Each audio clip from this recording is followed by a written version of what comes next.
আসসালামু আলাইকুম। সবাইকে স্বাগত জানাচ্ছি আমার দেশ টপ নিউজে। সঙ্গে আছি তামান্না মিনহাজ। শুরুতেই শিরোনাম।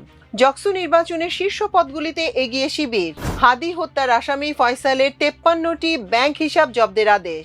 5 বছর গুম থাকলে সম্পত্তি বন্টনের আদেশ দিতে পারবেন ট্রাইব্যুনাল। আচরণ বিধিভঙ্গের অভিযোগে রেজা কিবরিয়াকে শোকজ। নির্বাচনে উচ্চ পর্যায়ের পর্যবেক্ষক দল পাঠাবে ইইউ। ঢাকা করাচি রুটে বিমানের ফ্লাইট শুরু 29শে জানুয়ারি। দেশের 35 জেলায় শনাক্ত নিপা ভাইরাস। দর্শক, শুনছিলেন শিরোনাম, এবার জানিয়ে দিচ্ছি বিস্তারিত। জগন্নাথ বিশ্ববিদ্যালয়ের কেন্দ্রীয় ছাত্র সংসদ জকসু ও হল সংসদ নির্বাচনের 33টি কেন্দ্রের ঘোষিত ফলাফলে শিবির সমর্থিত ভিপি প্রার্থী রিয়াজুল ইসলাম 4060 ভোট পেয়ে এগিয়ে রয়েছেন। তার নিকটতম প্রতিদ্বন্দ্বী ছাত্র দল ছাত্র অধিকার সমর্থিত প্যানেলের ভিপি প্রার্থী AKM রাকিব 3556 ভোট পেয়েছেন। 33 কেন্দ্রের ফলাফলে রিয়াজুল 504 ভোটে এগিয়ে আছেন।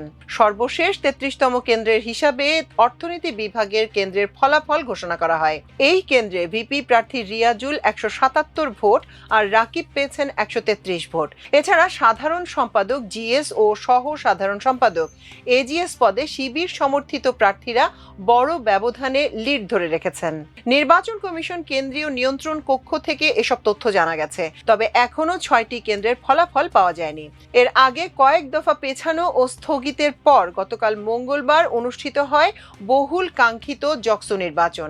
নির্বাচনে জকসু ও হল সংসদের 16,445 জন ভোটারের মধ্যে 66% ভোটার তাদের ভোটাধিকার প্রয়োগ করেন। নির্বাচনে মোট ভোটের মধ্যে নারী ভোটার 8,479 জন এবং পুরুষ ভোটার 8,170 জন। কেন্দ্রীয় সংসদ ও হল সংসদ মিলিয়ে মোট প্রার্থী রয়েছেন 190 জন। 39টি কেন্দ্রের 178টি বুথে ভোট নেওয়া হয়।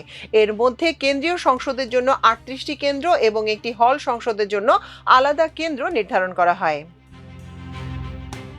ইনকিলাব মঞ্চের মুখপাত্র শরীফ ওসমান হাদিকে হত্যার ঘটনায় প্রধান অভিযুক্ত ফয়সাল করিম মাসুদের 53টি ব্যাংক হিসাবে থাকা 65,50,246 টাকা জব্দের আদেশ দিয়েছেন আদালত। সিআইডির আবেদনের পরিপ্রেক্ষিতে বুধবার ঢাকা মহানগর দায়রা জজ মোহাম্মদ সাব্বির ফয়েজ এ আদেশ দেন।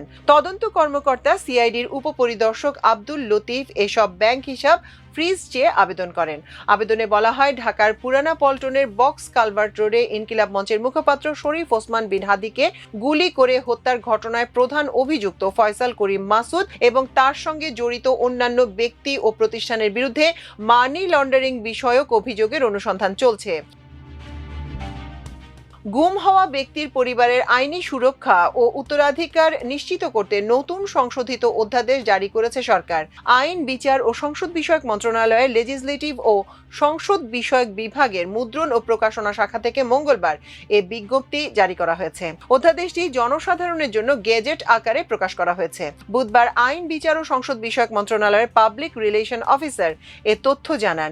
এই সংশোধনীর মাধ্যমে কোনো ব্যক্তি অন্তত 5 বছর গুম থাকলে এবং জীবিত ফিরে না আসলে ট্রাইব্যুনাল তার সম্পত্তি বৈধ উত্তরাধিকারীদের মধ্যে বন্টনযোগ্য মর্মে ঘোষণা দেওয়ার বিশেষ ক্ষমতা লাভ করেছে। এছাড়া গুম হওয়া ব্যক্তির স্ত্রী বা নির্ভরশীল সদস্যদের আইনি প্রক্রিয়া শুরু করতে এখন থেকে কমিশনের পূর্বানুমতি লাগবে না।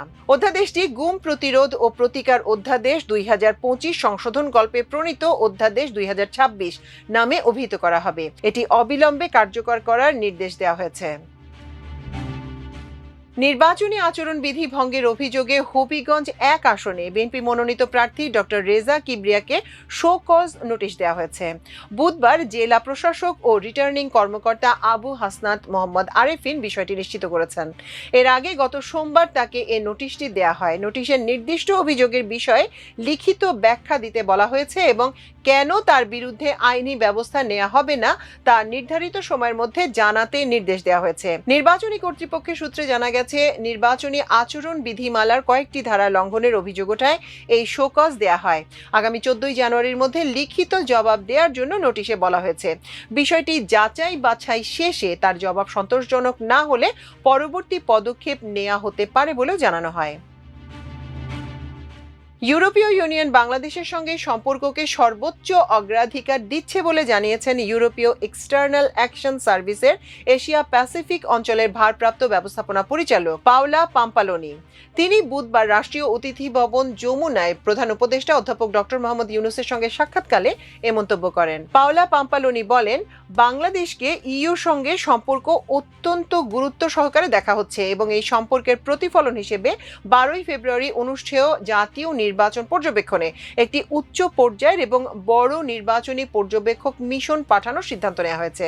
ইইউ নির্বাচন পর্যবেক্ষক মিশনের প্রধান এ সপ্তাহের শেষ দিকে বাংলাদেশে আসবেন এবং রাজনৈতিক নেতাদের ও সংশ্লিষ্ট কর্তৃপক্ষের সঙ্গে একাধিক বৈঠক করবেন। এদিকে আসন্ন জাতীয় সংসদ নির্বাচন অবাধ, সুষ্ঠু, নিরপেক্ষ ও শান্তিপূর্ণভাবে করার লক্ষ্যে 7 দিনের জন্য আইন শৃঙ্খলা রক্ষাকারী বাহিনীর 7 লাখের বেশি সদস্য মাঠে থাকবেন। ভোটের 4 দিন আগে 8ই ফেব্রুয়ারি থেকে ভোটের দিন ও ভোটের পরের 2 দিন 14ই ফেব্রুয়ারি পর্যন্ত আইন শৃঙ্খলা রক্ষাকারী বাহিনী মোতায়েন থাকবেন। বুধবার এ সংক্রান্ত পরিপত্র জারি করেছে স্বরাষ্ট্র মন্ত্রণালয়। ঢাকা করাচি রুটে আন্তর্জাতিক ফ্লাইট পরিচালনা শুরু করতে যাচ্ছে জাতীয় পতাকাবাহী সংস্থা বিমান বাংলাদেশ এয়ারলাইন্স। 29শে জানুয়ারি এই রুটে ফ্লাইট চালু হবে। বিমান বাংলাদেশ এয়ারলাইন্স আজ বুধবার এক সংবাদ বিজ্ঞপ্তিতে এ তথ্য জানিয়েছে। এতে বলা হয়েছে, প্রাথমিকভাবে সপ্তাহে 2 দিন বৃহস্পতিবার ও শনিবার এই রুটে ফ্লাইট চলবে।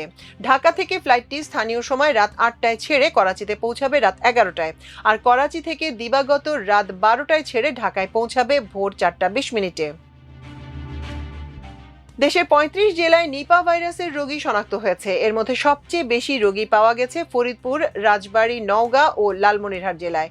রোগতত্ত্ব, রোগ নিয়ন্ত্রণ ও গবেষণা প্রতিষ্ঠান IEDCR জানায়, 2024 সালে দেশে নিপা ভাইরাসে মোট 5 জনের মৃত্যু হয়েছে। এছাড়া গত বছর দেশে নিপা ভাইরাসে আক্রান্ত হয়ে 4 জনের মৃত্যু হয়েছিল। বুধবার IEDCR এর মিলনায়তনে অনুষ্ঠিত নিপা ভাইরাসের বিস্তার ও ঝুঁকি বিষয়ে মতবিনিময় শীর্ষক এক সভায় এ তথ্য জানানো হয়। সভায় IEDCR এর বৈজ্ঞানিক কর্মকর্তা শারমিন সুলতানা বলেন, সাধারণত ডিসেম্বর থেকে এপ্রিল মাসকে নিপার মৌসুম ধরা হয়, কিন্তু 2025 সালের আগস্ট মাসেও নিপা রোগী পাওয়া গেছে। তাই ধারণা করা হচ্ছে খেজুরের কাঁচা রস ছাড়াও সংক্রমণের অন্য কোনো উৎস থাকতে পারে। এছাড়া গত বছর প্রথমবারের মতো ভোলায় রোগী শনাক্ত হয়েছে, যেখানে আগে কখনো এই ভাইরাসের অস্তিত্ব ছিল না। তিনি আরো বলেন, নিপা ভাইরাসের জন্য এখনো কার্যকর কোনো চিকিৎসা বা টিকা আবিষ্কৃত হয়নি, যা পরিস্থিতিকে আরো জটিল করে তুলেছে। দর্শক, আমাদের আজকের টপ নিউজের আয়োজন ছিল এই পর্যন্তই। এতক্ষণ সঙ্গে থাকার জন্য অশেষ কৃতজ্ঞতা। আল্লাহ হাফেজ।